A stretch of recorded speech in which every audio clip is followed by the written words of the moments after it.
আসসালামু আলাইকুম সম্মানিত ভিউয়ার্স, একটা ব্যাপার ভালো করে খেয়াল করে দেখেন। আমরা সারা জীবন দেখে আসছি যুক্তরাজ্য আওয়ামী লীগকে, যুক্তরাজ্য বিএনপি সারা জীবন দৌড়ানোর উপরে রেখে আসছে।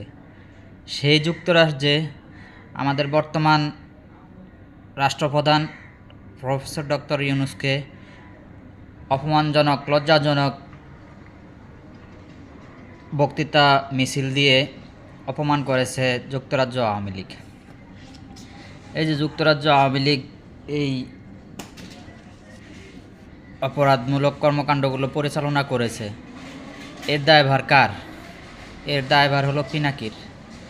কারণ যুক্তরাজ্য আওয়ামী লীগ ঘোষণা দিয়েছিল ডক্টর ইউনূসের যুক্তরাজ্য সফরে তারা প্রতিবাদ মিছিল করবে বা প্রতিরোধ করার চেষ্টা করবে।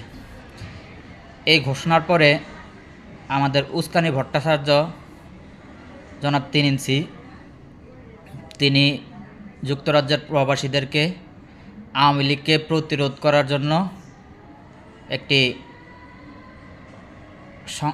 কার্যক্রমের ডাক দিয়েছিল। এখন এই কার্যক্রমে বিএনপির নেতাকর্মীরা অংশগ্রহণ করতে পারেনি। কারণ কি? উস্কানি ভট্টাচার্যের ডাকে যে প্রবাসীরা আসছে তাদের সাথে যদি বিএনপির কর্মীরা অ্যাড হতো, তাহলে উস্কানি ভট্টাচার্য দেখাইতো যে তার ডাকে লক্ষ লক্ষ লোক যুক্তরাজ্য আপনার প্রফেসর ইউনূসকে সেফটি দেওয়ার জন্য যুক্তরাজ্যে সকল লোক লক্ষ লক্ষ বাঙালি রাস্তায় নেমে আসছে। তখন ক্রেডিটটা কে নিয়ে নিত? 3 ইঞ্চি ভট্টাচার্য নিয়ে নিত। আর 3 ইঞ্চি ভট্টাচার্য নিত না নিত সেটা ব্যাপার না। এখন কথা হলো, যেই 3 ইঞ্চি ভট্টাচার্য সারাদিন মির্জা ফখরুল, তারপরে মির্জা আব্বাস, তারপরে আপনার সালাউদ্দিন চৌধুরী, বিভিন্ন বিএনপির উচ্চ পর্যায়ের নেতাদেরকে সারাদিন গালিগালাজ করে, তার ডাকে বিএনপির কর্মীরা চলে আসবে? বিএনপির কর্মীদের ভিতরে কি একটা আত্মসম্মানবোধ নেই?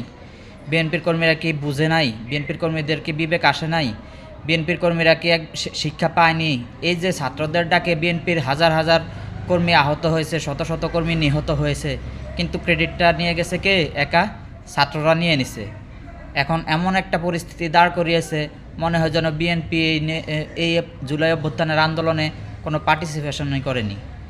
ঠিক এখনও এই যুক্তরাজ্য আওয়ামী লীগকে প্রতিরোধে বিএনপির একটা সংগঠন যদি নেমে আসতো রাজপথে, তাহলে